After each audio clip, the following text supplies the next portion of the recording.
Hello, everybody, and welcome to episode 38. I can't believe it, of the Pet Behavior Chat. And I'm super excited about today's episode because I get to spend it with another very dear colleague, but also very dear friend of mine. And that is Dr. Isabelle Resch, all the way from Australia. So Isabelle and I met, I think, in 2018 when I was doing the CVE distance learning course, and Isabelle was actually one of the tutors on that course. So we've known each other for quite a few years.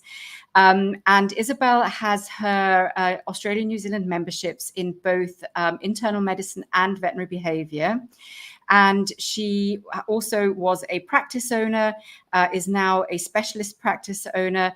And the reason we're chatting to Isabelle today is, number one, to get a bit of a spin on her journey into the veterinary behavior residency, which she's recently started, but also to talk all about rabbits and rabbit behavior. So welcome, Isabelle. So lovely to have you here. Thank you. It's lovely to be here. Perfect. So why don't we get started? I've had a lot of people contact me on the back of this podcast asking about the residency in particular, how the whole sort of non-conforming, non-traditional residency works, how I'm still able to run my business and do a residency at the same time. And I know that you're in a similar position. However, everybody's residencies look slightly different. So I was wondering if you could give us a bit of a lowdown on why you decided to do a residency after having all your membership exams already in place, and what your residency program looks like. Oh, I think you're asking what the definition of mad is, but I've been a vet for a long time, and I've passionately loved my journey, and I've been involved in behavioural medicine for about 10 plus years now. And I felt I hit a wall with how much knowledge I was able to gain, and I really wanted to know more. And thankfully, we have got a small number of amazing specialists in Australia. And I was speaking to Dr Kirsty Sexel, who sort of said, come on, you should do your residency. And it was like, oh gosh, should I, shouldn't I? It's a journey it's not an easy journey. It's a roller coaster ride, but it's certainly one that to date I'm really pleased I'm on. But as you well know, we all fairly much do non-conforming residencies, which are a little bit more challenging because we have to create the program, decide how we're going to actually get the knowledge that we need, and then be very self-motivated to get through that program. And to be very honest, it is a stretch. I am traveling a lot overseas because I am actually a resident in the American College of Veterinary Behaviour and in the Australian New Zealand College of Veterinary Scientists. I will probably do the European residency process because I am actually a dual citizen of Germany, but it's an interesting journey in all three different colleges because they have quite different processes to work through. And it's been a journey so far, and I'm enjoying, but let me say it's not for the faint-hearted. Yeah, I think I'd wholeheartedly agree with you there. I think I always say I absolutely loved, and I say it with a past tense because I'm no longer a resident because I'm studying for my board exams now, but I absolutely loved every single second of my residency journey, even the difficult parts. And roller coaster ride is probably the best way of describing it. And yeah, you do have to be absolutely self-motivated and, know what you're getting yourself into. I think essentially, the number of hours that you spend seeing cases, the number of cases that you see, the report writing that goes with all that. But at the end of the day, I think it has changed me as a vet, for sure. It's hopefully made me a better vet. I look at things a little bit differently than I did. And so I think, it's a completely fulfilling and worthwhile journey. Oh, I couldn't agree more, but I think you made a really good comment there because you and I both own our own businesses. And the one very important aspect when you are doing a residency is you need to find a balance between how much work how many days a week you work in veterinary behavioural practice, how many income generating days you have, and how many days study you do. I really don't feel you can run a practice 5 days a week and do a residency on the side. So I'm actually just trying to balance how I fit everything in. And that is actually a bit of a struggle. But it's a struggle just because I'm learning to manage my time. And I would also totally agree with you. I think I'm a better vet and a better person just learning, going on the journey and meeting amazing people along the way. I think that's the other thing. A lot of like-minded people. And the lovely thing about a behavioural residency is it's an international undertaking. You meet people from all over the world, having similar passions and interests, and it's great because we now have friends and colleagues and like-minded crazy people who are doing this stuff all over the world. Yeah, no, I totally agree. That's been one of my favorite things as well, has been the community and the friendships that I've made throughout the residency. Definitely. Yeah, totally agree. So why don't you chat us a little bit? So I know that you and I actually have quite a similar journey, because I know that you also owned your own general practice veterinary clinic in Australia for many years. And I know that you sold that and you now kind of have a speciality practice, or within a sort of a speciality behavior practice, I should say, within a speciality referral center. So tell us a little bit about that journey and how that sort of evolved, and how that's kind of changed the way that you practice medicine. So I worked as a practice owner. We had quite a large practice. There would have been 25 to 30 employees in that practice. It was quite a large practice in Canberra, Australia, which is the capital of Australia, which is it's a city of about 450 people.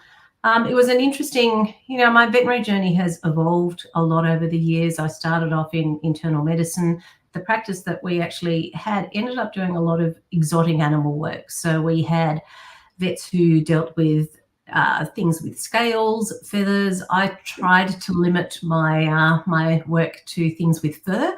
So I ended up with a lot of experience with rabbits, guinea pigs, to a lesser degree rats and ferrets. But I ended up seeing a lot of the small furry mammals, and really felt that we were really lacking in an understanding of what's normal, what's a problem, how to help these animals, how do we look after them better, how do we understand them better. And so that's part of my passion for being involved in rabbit behaviour. And as part of the residency, you need to do a research project, and I really wanted to try and find an area that has not had a great deal of work, evidence-based work. And so I'm actually looking to do some work with rabbits as pre-visit pharmaceuticals before coming to the vet, because there is just so little work. And as you always say on your pet behaviour chat, you'd like this to be evidence-based. And I think we need to build that evidence base. And so that's been another push for me to do something constructive, do something that's actually hopefully going to make some positive change for the behavioural world. And I really feel that the small furry critters are really let down. Thankfully, I mean, so are dogs and cats, let's be honest. There's not enough research with enough numbers, but when it comes to particularly rabbits and the other small furries, we're really letting them down. Yeah. Wow. I know. I totally agree with you there, actually, because they are popular pets. And, I know from my own general practice, even the way that we take care of them in hospital and in the clinic,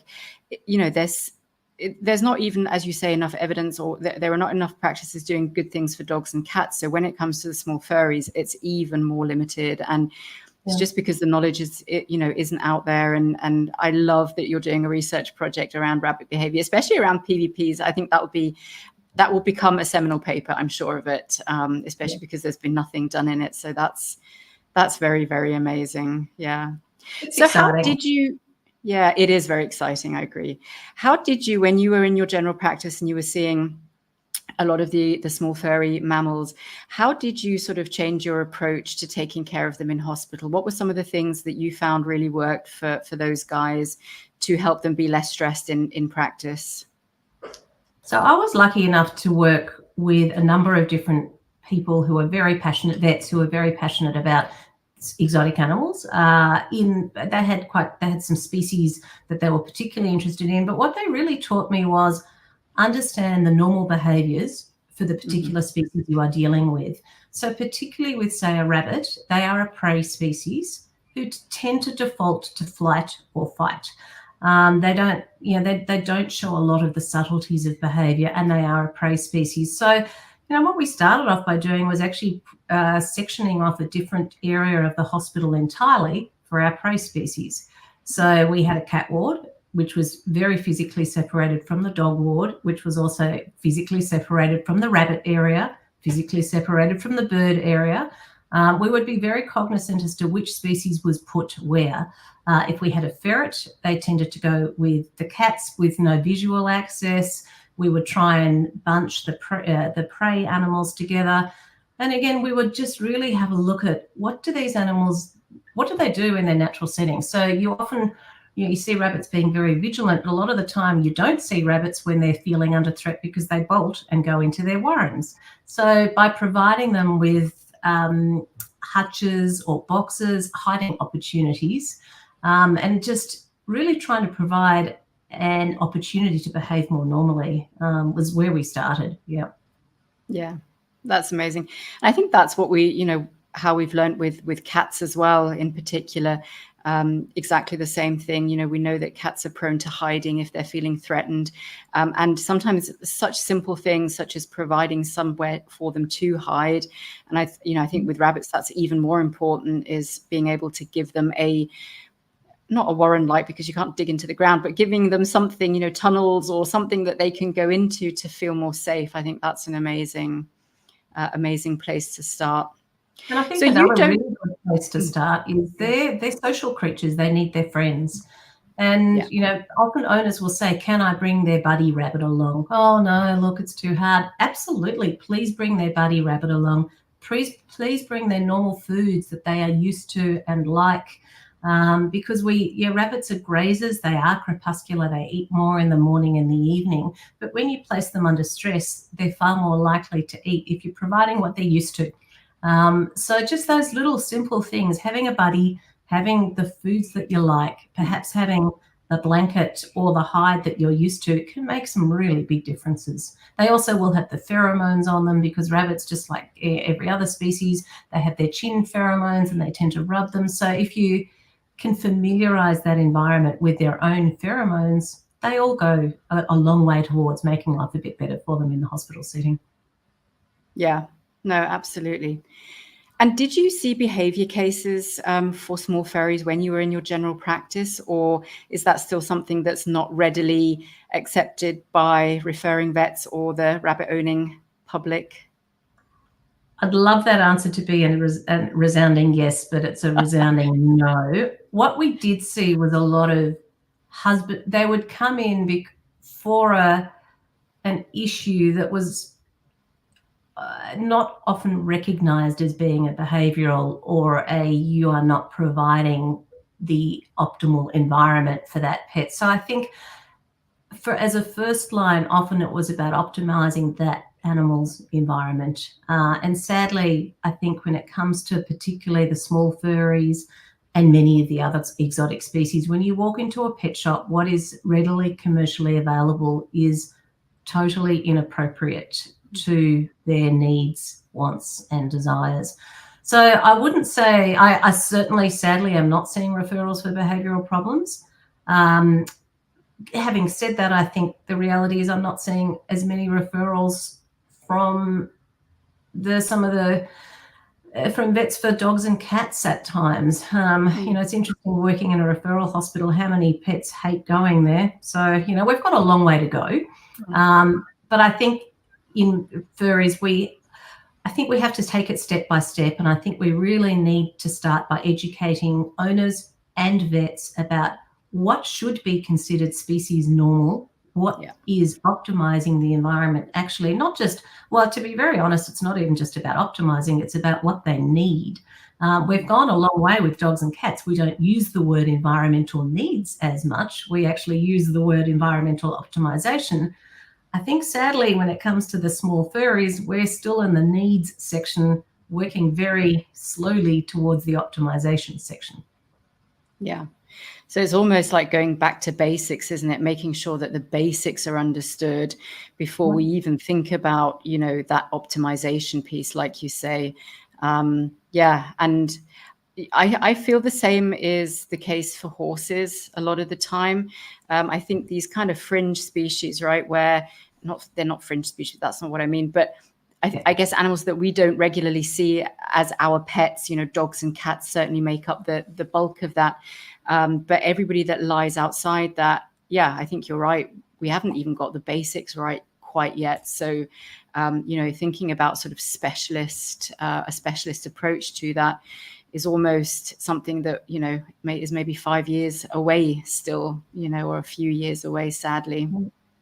Well, sadly, I think, particularly when it comes to rabbits, they're often referred to as the vegetarian cat.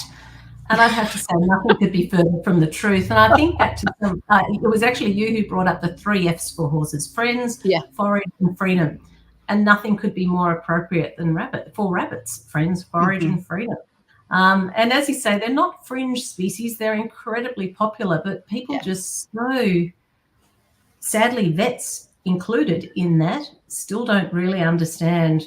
And the diets that are available, the cages that are available easily commercially, they're just really inappropriate. So we've got a lot of education still to do, and to get people to understand what's normal for that species. And as we've said, we've got a long way still to go with dogs and cats, but the horses, rabbits, and they're there in large numbers. Birds, it makes sense when you see the parrots, sometimes what we expect them to live in. So we've got a way to go. Yeah, no, definitely. So moving on to kind of, I guess, the more clinical side of, rabbit behavior, what would you say is the most common behavior problem that rabbits face, or that, people perhaps might come to a vet with, from a behavioral point of view? What do you think is the big one out there? I think there are probably 3 things that we really commonly see in rabbits, and they're chewing behaviors, toileting behaviors, and aggressive behaviors. Yeah. Rabbits are chewers. They have continuously growing teeth. They are they're designed to eat very low quality forage, and they really are designed to chew things all day. And then we put them into an urban environment, and particularly into, say, a household environment, and then discover that they chew electrical cords, furniture, moldings, and people often sort of like, oh my God, I just had no idea that I was actually going to have to electrify or electric proof my house, that I need to provide chewing opportunities, and that is a normal behavior. So that's a really common one. I think litter tray behaviors as well. There is, certainly if you're having house rabbits like to toilet in one particular area. So they're actually very, very easy to toilet train on the whole. But again, we need to educate clients about desexing rabbits, about they reach puberty at a very, very young age. And like every animal, when they go through puberty, there are some hormonal highs and lows. And part of that is often associated with marking behaviors. So they'll wee or urinate or defecate in, sometimes on their owners if they're very socially bonded. So again, it's about sort of trying to get people to understand what is normal for rabbits and how we can work with that so that they do toilet, hopefully, in the location we want them to. And I think aggressive behaviors, that's a response we see in all animals, but particularly in a species like a rabbit. They've got such a limited repertoire of ways of communicating because they're very quiet, silent communicators. And so they have a limited way of telling someone, I am really uncomfortable with how close you are or how you are treating me, or I am in pain. And there's really only a few default behaviors they can express to say, I am not comfortable. And if you're in a cage, flight is often taken away from you. You can't get away. So the fight or the aggressive behaviors can be seen more commonly. Yeah. And I know that another thing that's really quite common in rabbits as well is fighting and aggression between rabbits. Yeah. And, that's quite a big part of sort of the behavioral repertoire. What is your experience with that, with sort of inter-rabbit aggression, and what usually causes that, and how can that be treated?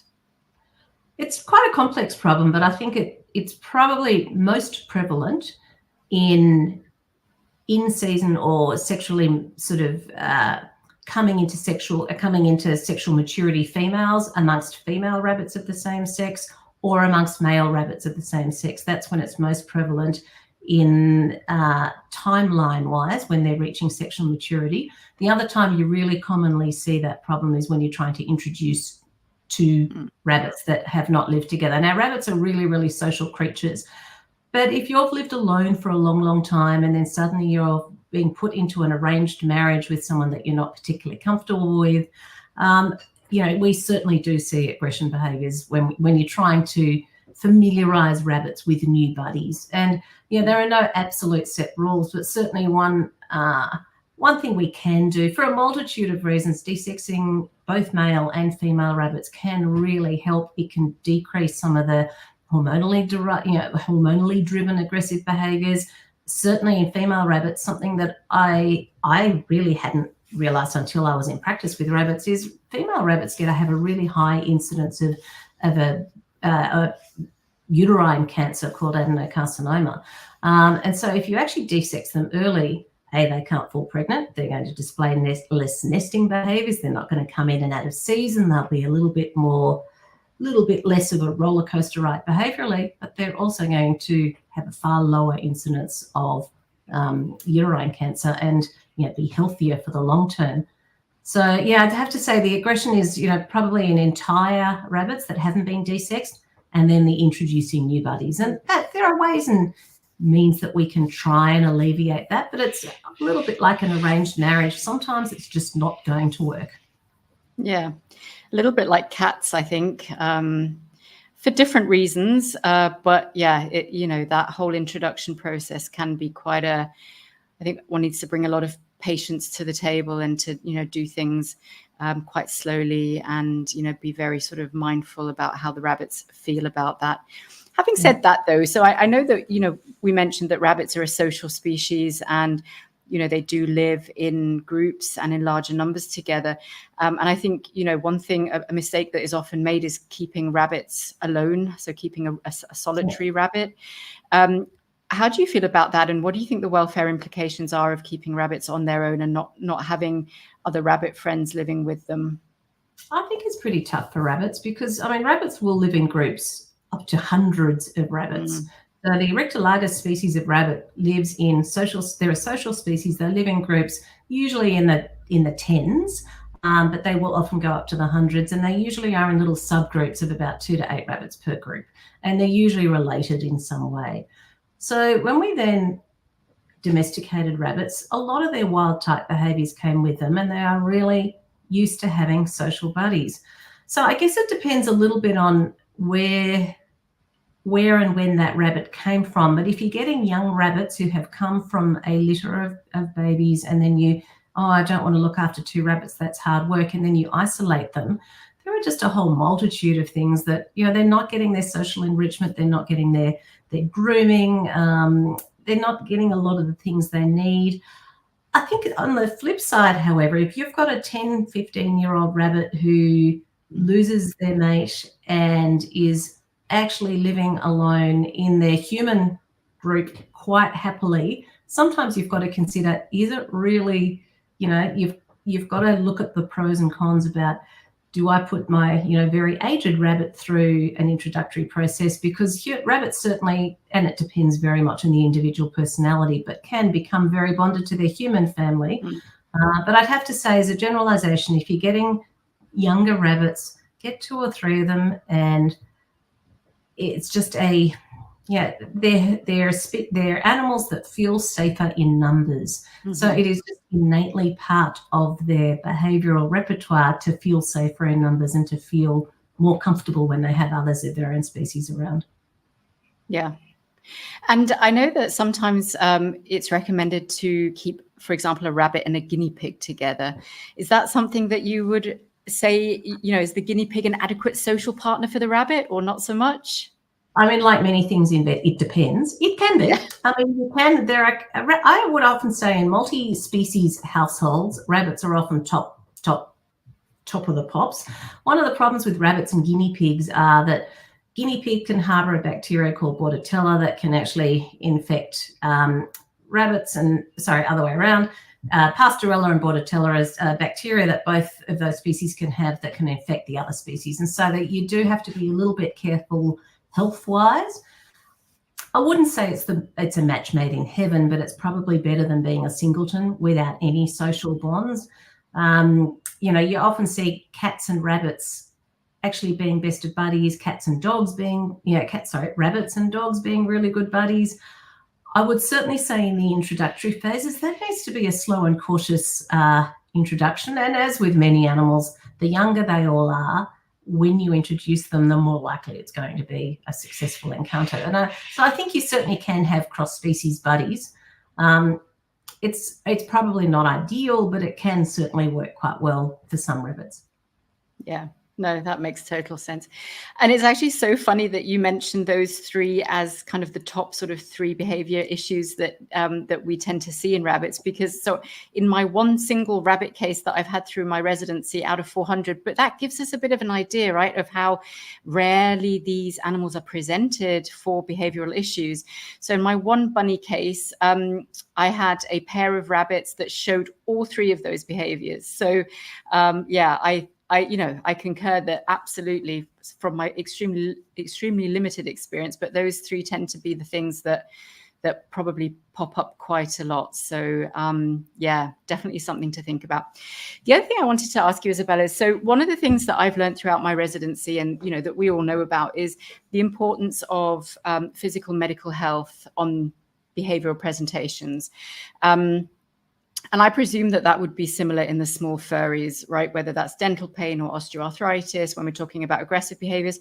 Can you chat us through a little bit about the types of things that you've seen that would affect behavior? I think they're far more common. And in fact, it was, it's interesting. Pain and discomfort, I think, are one of the most common reasons for aggressive behaviors. But I think as vets, we've really only become adequate at even recognizing. So some of the most common medical conditions that we see in rabbits, particularly the flatter nosed rabbits, the brachycephalic rabbits, we see a huge amount of dental disease in the domestic rabbit population, and their teeth will actually grow spurs and lacerate their gums. They very frequently have tooth root infections. The tooth roots can grow into where the nerves go through. So dental pain, extremely common, not that easy to diagnose, really not particularly easy to treat, but incredibly common. So dental disease and associated facial abscesses, ear disease, middle ear disease is incredibly common. Osteoarthritis, incredibly under-recognized. Rabbits can live 10, 15 years, and I have seen some incredibly old rabbits, 15-year-old rabbits who get osteoarthritis, and they don't often manifest quite like they still hop around. They may just not hop as adequately, but if you take x-rays, it's like, wow, look at the changes that we see. They get spinal arthritis. One of the other areas that we see a lot of issues with is their urinary tract health. They often do get urinary sludge and can get urinary bladder stones, gut health. They are more like a small horse gastrointestinally than they are related to any other species. And I think we see a lot of rabbits that have gut issues because we don't always feed them as appropriately as we should, because there's a lot of, again, ignorance and difficult to get appropriate products. So all of those things, I think, as with any animal, particularly an animal that's an adult, if you see a sudden change in behavior without any particular changes in their environment or any stressors that you can think of, I would always be thinking medical disease first. The thing about rabbits, more so than many other species, is you'll need to hunt. You will actually need to be far more proactive looking for arthritis or urinary disease, or it's not as obvious. They are very quiet communicators and they will not always give you the hints which system are you actually dealing with. So you actually need to search a lot harder to actually find what the medical issues are.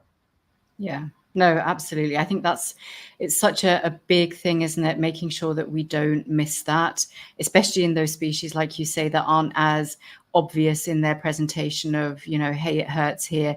And I love the comparison that you made between rabbits, rabbits being small horses gastrointestinally, because I think, when we think about sort of the common pets that you would have as a family in a domestic setting, dogs, cats, rabbits, and two of them are carnivores and the other one is a herbivore, which means that their insides work completely differently.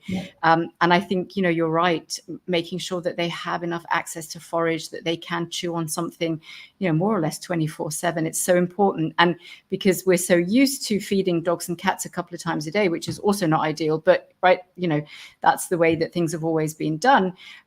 We kind of then think that is the way it's going to be with rabbits as well. And of course, that can cause major issues. And that brings us back to that whole kind of the lacking education, even just around the basics of how do we feed these animals, needs to really be prioritized, I think, to make that much more, that knowledge much more accessible. I think that's a really good point, because what we often do with our dogs and cats is we feed them the high quality foods we know they need, but then we like to give them snacks and treats. And when it comes to our rabbits, the snacks and treats that we're often reaching for are really inappropriate they're really particularly bad for their gut health. And anyone who's owned horses know that, colic is one of the biggest issues. Gut pain is a very common problem in horses, as it can be in rabbits. And what you feed them and how frequently and the type of foods you feed them have a very big impact. So we have to be really cognizant of, there's nothing wrong with using rewards and positive reinforcement and operant training. Rabbits are amazing. If you Google rabbit training, what they actually are able to train rabbits to do is amazing. But you need to be very careful about what treats you actually use, so that they're not too high in sugar, that they have got enough fiber and roughage, that they're not going to totally upset their gut microflora and microbiome. So we really need to, again, educate people as to how you should be looking after, how you can do this, so that it's actually, both a rewarding experience. You can use treats, but you need to be using the correct ones. Yeah, no, absolutely. And again, it's all goes back to that education piece, doesn't it, on making sure that we actually start spreading the word of how to correctly care for these animals. Definitely. Yeah. So there's a question I had, which is actually, it's a personal question, but it's something that I know a lot of people will be interested in. And I think I know the answer to it, but I wanted to get your spin on it. The whole idea of trancing rabbits, right? So turning them upside down or turning them on their backs at the veterinary clinic. So certainly when I was a baby vet, I came out of vet school and I started working in general practice after my internship. It was actually a practice where we did see quite a lot of rabbits. And at the time, so we're talking 25 years ago now, so quite a while ago, at the time, in order to be able to examine rabbits adequately, I was taught by the vets that I worked with at the time to turn them on their backs, which immobilizes them, and it kind of has this trancing effect on them. But I think we now recognize that that's actually probably quite a stressful experience for them. So I'd love to get your thoughts on the whole idea of trancing, turning upside down, to be able to kind of treat and deal with these animals in practice. Oh, you're absolutely right. I mean, the technical word for it is tonic immobility. And it is actually a survival response. Sometimes it's a sort of oh my God, I'm so threatened, I'm going to play dead, and I'll just lie here and not move, and maybe the predator will move away, and then I can get out of there. The trancing, there's been a lot of talk in many species about trancing over the years, but there have been quite a few studies in rabbits showing that it is actually a very stressful response. Their cortisol levels, their heart rates are quite high. Really, I think it's in fact even more so with rabbits compared to many other species. Handling them, that they are always well supported, is actually essential. Well supported in dorsal recumbency, because they like to break things. They're very light boned for speed. They need to be able to move incredibly quickly, so they actually have relatively a very light bone structure. So it's actually also a little bit more fragile. So putting them on their back, it is physiologically very stressful, psychologically stressful, but it is also really quite dangerous, because if they do the quick flip and then try and flee, which is what they would normally do when they do their flip, you're really at quite a potentially significant risk of injury to those rabbits as well. So I think very much more, and that this is an area where I'd like my research project to go, is how can we deal with rabbits in the veterinary setting to make that a far less stressful event? And something as simplistic as wrapping a microfiber towel over the top of the rabbit and sort of burritoing them, or just bundling them and supporting them under your elbow so that they are secure and snug, actually has a similar effect. I mean, we always, when we did oral examinations with rabbits, burritoed them, as we would call it. We used a lot of microfiber cloths rather than towels because they were just softer and easier. And we would just wrap the bunnies snugly, but not too tightly, just so that their heads were out, have them sitting upright in their normal position. And it's amazing if you're just very calm and quiet. I also often examine rabbits on owners' laps or in the bottom of their familiar cage, rather than actually getting them out onto a floor or a surface. That's going to give you a far more emotionally relaxed rabbit and a similar result. And in fact, you know, I'd actually have to say the upside down rabbit's actually really hard to examine. Yeah. No, especially if you're looking into their mouths, I think there's quite a difficult feat. And so moving on to kind of the idea for your research project and the idea of PVPs in rabbits, is there anything that you can recommend at this stage? Obviously, we're going to, wait for your research with bated breath to know what that says. And I know that you and I have spoken in the past before about using Zilkine for rabbits, but are we using gabapentin? Are we using trazodone? What are the options that we've got for rabbits? I think, unfortunately, in rabbits, there's a lot of anecdotal evidence. So this is where I want to actually bring it forward. But absolutely, gabapentin is being used in rabbits. There is one pilot study out that has shown 25 milligrams per kilogram, I think it was, of gabapentin in rabbits. I think there was a study of, I think there were 8 rabbits in that study, and they were New Zealand white laboratory rabbits. So the pilot study has been done in laboratory rabbits, and we've got the pharmacodynamics. So gabapentin looks like it's safe and is anecdotally proving to be quite useful. Trazodone, I know there are some people using it, but trazodone, certainly for us in Australia, we don't have trazodone commercially easily available. We have to actually get it compounded and imported. And I find that trazodone is not always as effective as an anti-anxiety med as it is in any species.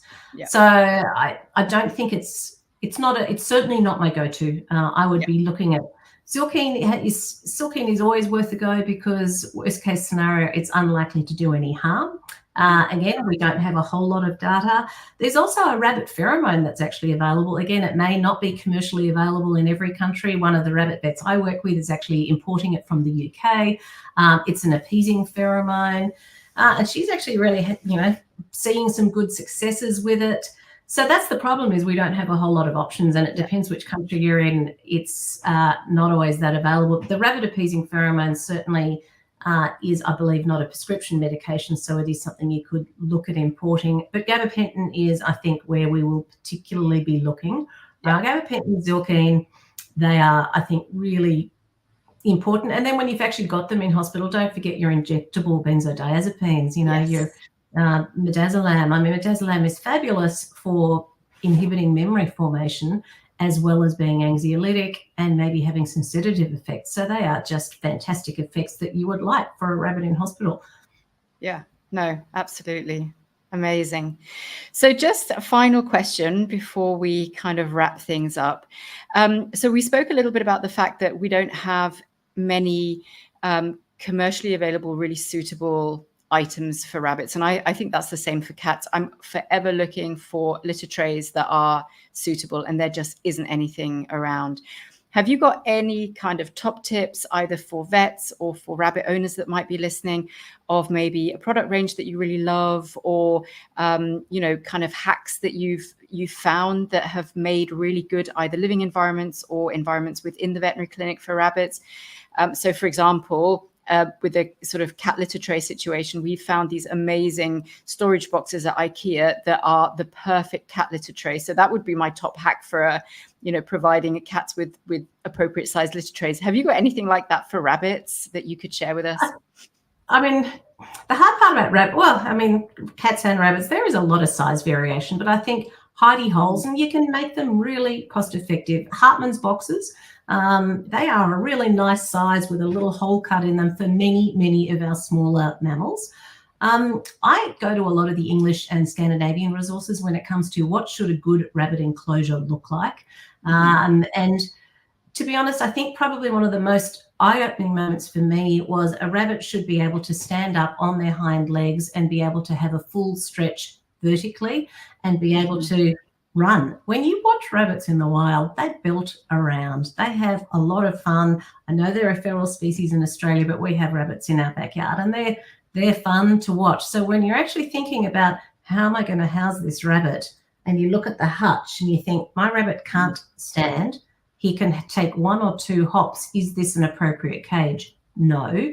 So then there are thankfully a lot of panel type materials now that you can click together, and I'm having a bit of a mind blank as to what that company is called, but you need to actually make sure they have space. You need to make them vertically tall enough too. They're fairly agile critters. It's pretty remarkable how tall they can do a vertical jump, but I would really recommend have a good look at the European, particularly the UK and the Scandinavian resources, how they cage their rabbits, or house. Cage isn't over. I think cage is actually an inappropriate word. Most rabbits that have the best environment to live in actually don't live in cages at all. They may have a night cage that they retire to, but they actually have free range yards, and that's actually probably one of the biggest things that I think there is a huge amount of ignorance on, that actually the cages that you go, they're just not designed for rabbits. Litter trays, thankfully, because they don't need to bury their feces like cats do, they just like to poo in one location. But again, probably one of the other really important things to be really aware of is your litter choice, because rabbits will often eat their litter. The clumping litters are not designed for rabbits at all. I do use recycled paper. I use straw.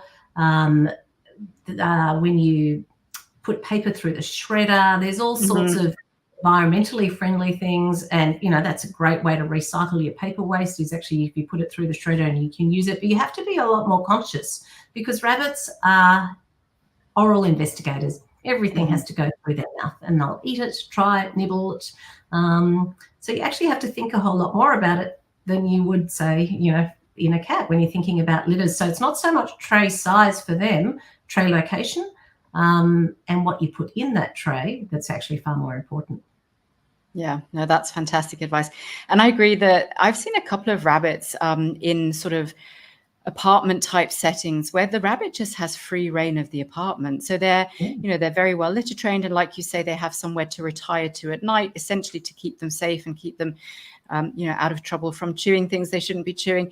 But they hop around the apartment and, have that free access to, a lot of space, similar to how a cat or a dog would. So I think, you're absolutely right. I think we need to get away from this idea that rabbits need to be, live in hutches or, be caged or confined.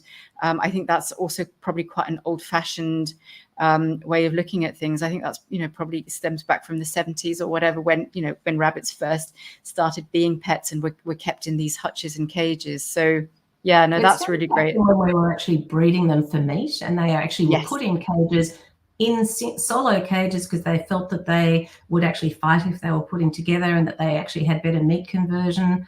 One thing about indoor rabbits, though, that you absolutely have to do is you need to put electric cord protectors around all your electrics.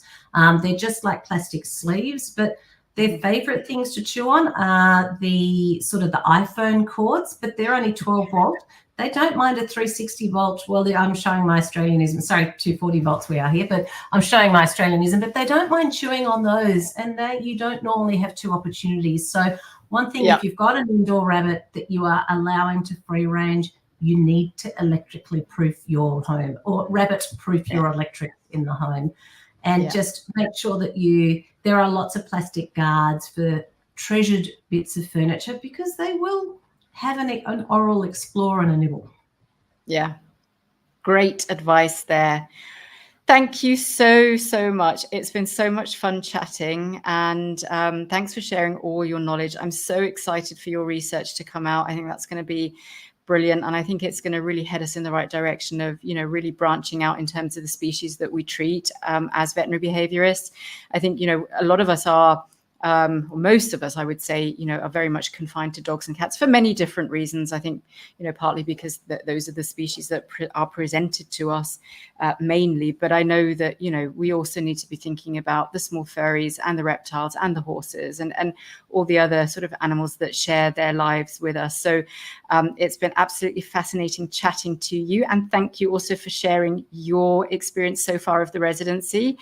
And I'm really looking forward to catching up with you in person again very, very soon, whether that's at a conference or maybe in Australia or Abu Dhabi sometime soon. And yeah, great to chat. Thank you for sharing your knowledge and your time. And to everyone listening, I'm going to see you guys next week for episode number 39. Bye for now. Thanks. Bye.